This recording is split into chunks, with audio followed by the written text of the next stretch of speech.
নাগরিক জীবনের কর্মব্যস্ত কোলাহল ছেড়ে ছুটির দিনে অবকাশ যাপনে পাহাড়প্রিয়রা ছুটে আসে পাহাড়কন্যা বান্দরবানে। প্রতি ঈদের ছুটিতে পর্যটকের ঢল নামে এই পার্বত্য জেলায়। এবারও ঈদুল আজহার টানা ছুটিতে প্রচুর পর্যটকের সমাগম ঘটবে এই জেলায়। ইতোমধ্যে বুকিং হয়ে গেছে বেশিরভাগ হোটেল মোটেল রিসোর্ট। পর্যটক পরনে শেষ সময়ে ধোয়া মোছায় ব্যস্ত সময় পার করছে হোটেল ব্যবসায়ীরা। ছুটিতে আমরা ভালো সাড়া পাচ্ছি এবং রুমাথানসি ওপেন হওয়াতে আমরা খুব খুশি। আশা করছি আসামের পর্যটক পাবো। 30% পর্যন্ত মূল্য ছাড় ঘোষণা করেছি। পর্যটন সংশ্লিষ্ট আছে সবাই কিন্তু পর্যটকদের বরণ করার জন্য সর্বাত্মক প্রস্তুতি গ্রহণ করেছে।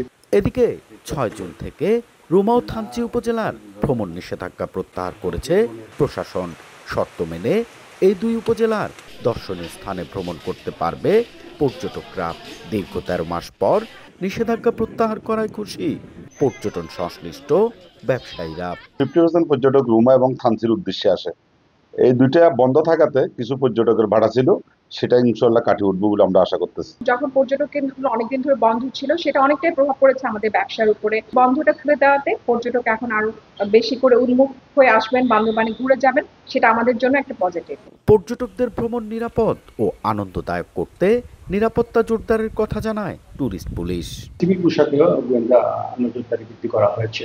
পাশাপাশি দূরবর্তী থানচি এবং অন্যান্য দূরবর্তী যে পর্যটক স্পটগুলো আছে, জেলা পুলিশের সাথে সমন্বয় করে পর্যটকদের নিরাপত্তা নিশ্চিত করতে আমরা বদ্ধপরিকর। জেলায় পর্যটকদের জন্য রয়েছে শতাধিক হোটেল মোটেল রিসোর্ট ও 4 শতাধিক চাঁদের গাড়ি। এন এ জাকির, সময় সংবাদ, বান্দরবান।